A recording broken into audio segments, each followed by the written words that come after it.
Hey there, this is Conrad with Now Expeditions. In this video, we're going to show you how our team builds cost-effective, sustainable brick stoves in rural villages in southern Mexico. We'll go over the materials we use, how and where we source them, the build details that matter, and a step-by-step process of the construction from the ground up. ¿Con qué prende su fogón? Con ocote, diésel. Gasolina, diésel. Sí. ¿Por qué? Y ocote para que agarre ¿cómo se dice? Que agarre pues la leña, pues la lumbre. ¿Y no huele? No. Sí. Poquito, sí. Poquito. Ay, sí, ahí se ahoga uno con mucho humo. Sí, aquí andamos. ¿Quieres algo? No. ¿Y esto es típico? ¿Todo diario lo hacen? Sí, porque ponemos el maíz para la tortilla, frijol, algún caldo aquí, porque en el gas gastamos mucho. O sea, para cocer se gasta mucho gas. Y aquí con esto ahorra uno un poquito con la leña. Sí. In short, millions of families across rural Latin America suffer from chronic smoke inhalation. This is due to open fire or open flame cooking inside of their households. People cook this way over open fires because it's cheap, it's easy, and it's traditional. These stoves are designed to be more efficient, they channel smoke out of the home, and they're cost effective with readily available materials so they're easy to repair. So the first step in our building process is actually identifying a family in need.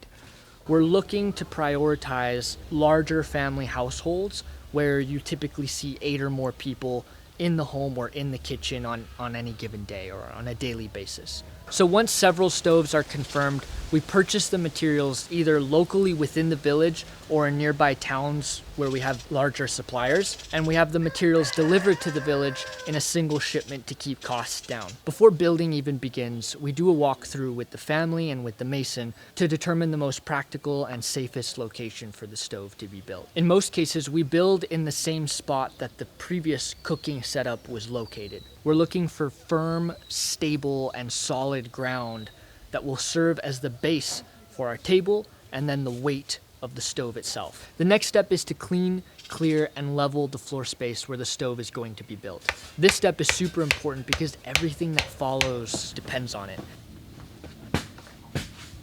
Se está sacando una escuadra más o menos ya para el cuadro, lo que es para empezar a pegar el bloque.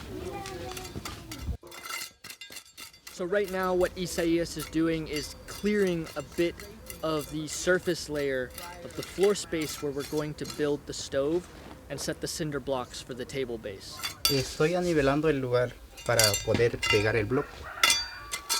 Es un proceso para llevar a cabo, para que quede anivelado los pegues de bloque, tiene que nivelarse el terreno. ¿Qué pasa si pegamos bloque sin hacer lo que usted está haciendo ahorita?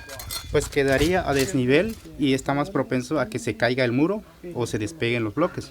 If the base and the floor aren't square and level, it can affect the stove's stability and therefore safety for the user or the beneficiary family, and affects the stove's long-term durability. Now the next step is the mortar mix, and this is where things start to get exciting. For the table base, we use a mix of cement, sand, gravel, and water, creating a heavy and durable foundation. For the stove itself, we use a simple cement, sand, and water mix, which is lighter but still strong, durable, and will withstand constant heat. This mortar mix that we use for the stove itself is awesome because it utilizes readily available materials, and it's easy for families to replicate and do repairs if needed.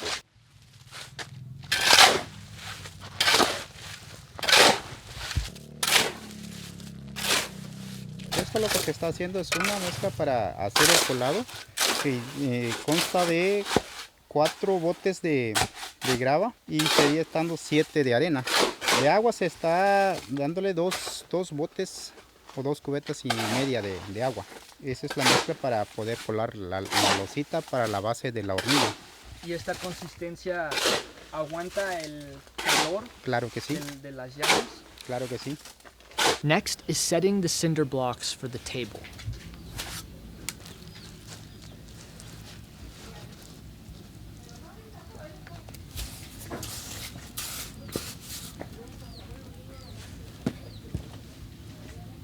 The stove sits on 2 cinder blocks topped with a 4-inch thick table.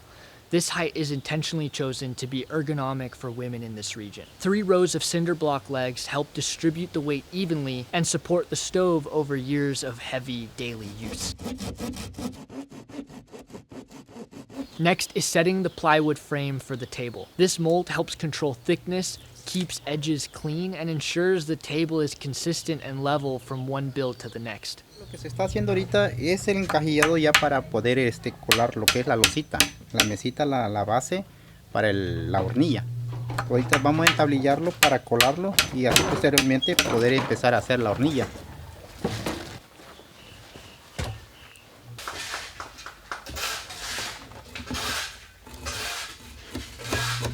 Once the frame is built, the next step is to lay rebar or wire mesh material down to reinforce the table. This reinforcement is really important. Without it, the table could fail or crack over time due to heat and weight. Next, we fill in the frame with our heavy mortar mix. We're going for a thickness of about 4 inches.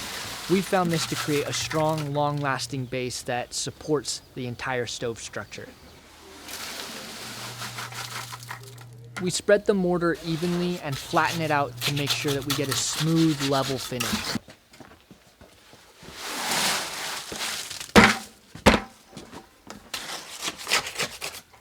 ¿Y sabes por qué es importante emparejarlo bien y asegurar que todo el cemento se distribuye igual?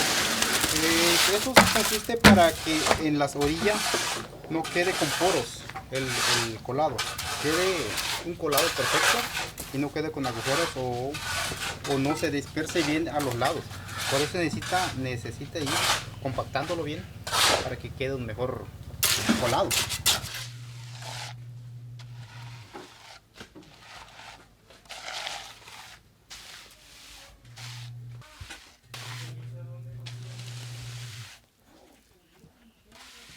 We'll come back after a couple hours once the table has solidified a little bit. We allow at least 2 hours before continuing and building the stove on top. This gives us a little bit more firmness and rigidity when we place the bricks down. The next step is finally laying the bricks. Now this is where our stove is really going to start taking shape. Esta línea azul es para guiarme de lo que es el ancho de la hornilla, el tamaño de la hornilla. These lines keep the stove square and properly aligned, which is really essential for airflow, stability, and a clean construction. Bricks are laid carefully with close attention to alignment and spacing. Clean, straight brickwork isn't just about appearance, it affects airflow, efficiency, and how well the stove performs over time. We use standard adobe bricks. The size doesn't really matter, although we prefer not to use the smaller ones. Some bricks are then cut to fit tighter sections or the internal construction, which we'll look at in a moment. It's important to soak the bricks in water for a couple of minutes before laying them. If the bricks are dry, they won't bond or adhere properly to the mortar, so this is an important step.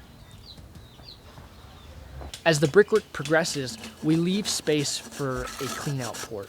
This opening allows us to access the rear of the stove and clean out any soot or ash residue that might build up back there.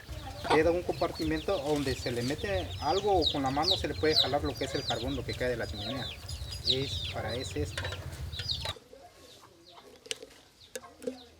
Now the next step is building the combustion chamber and the internal walls. This is all the stuff that goes on the inside that you don't really see from the outside. The combustion chamber and internal walls are where the stove's efficiency are really defined. So what we've noticed is that families in these rural communities are used to using massive logs for firewood. It took us a while to get beneficiary families used to using smaller pieces of wood. They're so used to using these great big pieces that would burn for longer and hotter. And so the nice thing about this small opening here, it's about 15 centimeters wide, is that it limits the size of firewood that can be utilized. There's a gap that gets left between the combustion chamber wall and the stove's outer wall. This space that surrounds the combustion chamber gets filled in with insulating material like firewood, ash, This is simple stuff that we can collect in any household. This step plays a major role in both efficiency and easing pressure on surrounding forests. Es ceniza. Esto sirve como aislante para que contenga un poco mejor el calor al momento de cocinar y caliente todo el contorno del comal. Es muy bueno y es un producto que sale de la leña que se va consumiendo. Entonces se reutiliza. Se reutiliza exactamente. The upper border is then filled with our mortar mix to seal the stove completely. This seal prevents smoke from escaping through the sides and reinforces the structure. It's also one of the most visible parts of the stove, so care is really taken here to keep it clean and well finished. Next, we set the ventilation pipe. We use brick pieces or other scrap material that are used to wedge it temporarily, and then thin plywood helps us form the surrounding area before mortar is applied.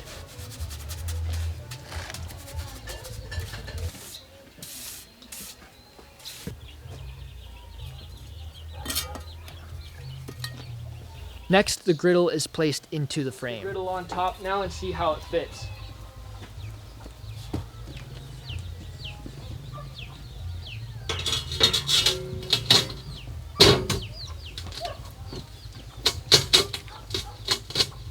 These griddles are fabricated by our team using locally sourced materials. We bring these materials like the sheet into this village, and then we'll have a local welder from in the village cut and weld the griddle to spec. We love having as much of the labor done within these villages because it supports the local economy and provides a sense of value and ownership and pride in these projects. We're gonna let it sit and dry overnight, and then tomorrow we're gonna cut a hole in the lamina roof and install the second half of the steel chimney pipe with its rain hat on the top. At that point, the family will be able to fire it up and start cooking. And then our final step in the stove build is teaching families how to use it. Teaching them how to use it, maintain it, care for it, and repair when needed. Long-term impact really depends on understanding how the stove works and how to care for it. Esta mezcla, la única diferencia es que lleva grava junto con el cemento, la arena y el agua. Eso es que está el cemento y está bien frío. Sí, va a querer un poquito.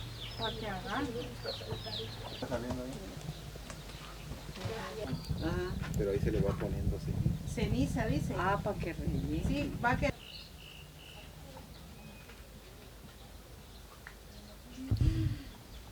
Ah, pela la mazorca. Ahí está la sonrisa de... I'd like to thank our guys today, Isaías. He is a fantastic builder and experienced mason. He's our lead mason on the stove building projects. He came from his village to do this job today, so big thanks to him. And then Joel, he's our chalan. Very good.